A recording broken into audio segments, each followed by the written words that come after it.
Madame Julie Saint-Pierre, responsable du volet sculpture à la fête d'hiver. Monsieur Robin, Michel Robin, président. Oui. On s'en va vers une 24e fête d'hiver. Madame Saint-Pierre, pouvez-vous nous parler un peu du volet sculpture? Oui, ben cette année, on va avoir, comme les années précédentes, le volet international qui va regrouper 5 équipes. Ensuite de ça, on a le volet provincial qui va regrouper 10 équipes. Donc, on a une belle réponse cette année. On est super contents, des équipes d'un peu partout au Québec. Et finalement, le volet relève qui, cette année, aura 5 équipes de participants.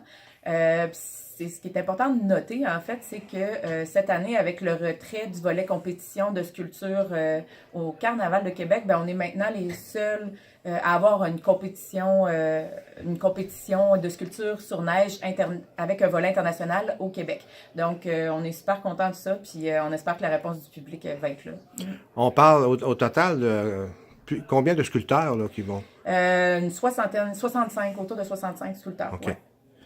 La fête d'hiver, le 24e, l'année passée, le 23e, il y a eu une étude de provenance de fête. Oui. Pour savoir un peu d'où viennent les festivaliers. Oui. Bon. Comme on le dit là, avec Ariane, on a à peu près 65% de notre clientèle sont des gens locaux. Alors, on a 35% des gens qui viennent de l'extérieur. Là, pour te dire, les pourcentages, qui mettons de 15% qui viennent de Montréal, c'est loin. Sauf que pour avoir notre subvention cette année, on est obligé de correspondre à un certain standard minimum et sont là passés amplement. Un standard minimum de gens de l'extérieur. Exactement, pour être capable d'avoir la visibilité, le tourisme. Okay. Donc, pour te dire, mettons, la région de la Montérégie, région de Québec, puis comme on disait là, c'est réparti entre les résidents, ceux qui viennent une journée, puis qui restent à l'intérieur d'un rayon de 40 km, et après ça, les gens qui viennent de l'extérieur, où que là, ça prend une nuitée, mais donc, pour avoir notre subvention, on correspond à des normes, et on les a amplement dépassés. Fait que là, c'est sûr pour dire le pourcentage de non, mais tout le monde est très heureux des résultats obtenus.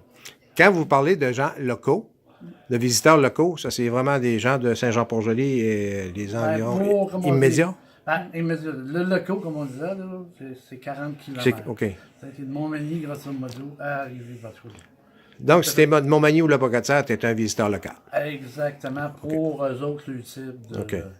Et aussi, l'autre affaire pour dire, c'est qu'on est tombé avec, mettons, 6 000, mais ça compte tout. Tu peux t'inscrire une seule fois. Tu peux pas... Si tu venais 2 ou 3 jours, ça va donner ton nom. Donc, c'est 6 500 personnes.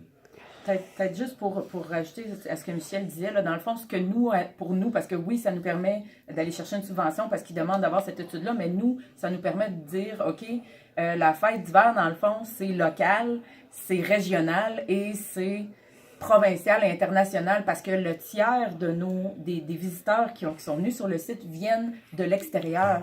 Puis en même temps, il y a un tiers qui vient de Saint-Jean-Port-Joli. Donc c'est le fun pour nous. On a des gens d'ici, puis on a des gens d'extérieur. Donc ça fait vraiment la beauté de la fête, je pense. Puis c'est le fun pour nous de savoir avec l'étude de provenance là, de ce qu'il y en est finalement. Là. Ouais. Ça confirme notre raison d'être. Oui, vraiment. Puis depuis le début, c'est une fête familiale. Ça avait été créé il y a 24 ans pour couper l'hiver en deux, d'être une fête familiale avec les talents qui étaient locaux. Là. Les sculpteurs de la place ont décidé d'eux. Fait qu'on a continué, puis on garde la même philosophie. On s'ajuste un petit peu au temps moderne, là, mais on travaille le volet familial énormément. Merci beaucoup. Merci.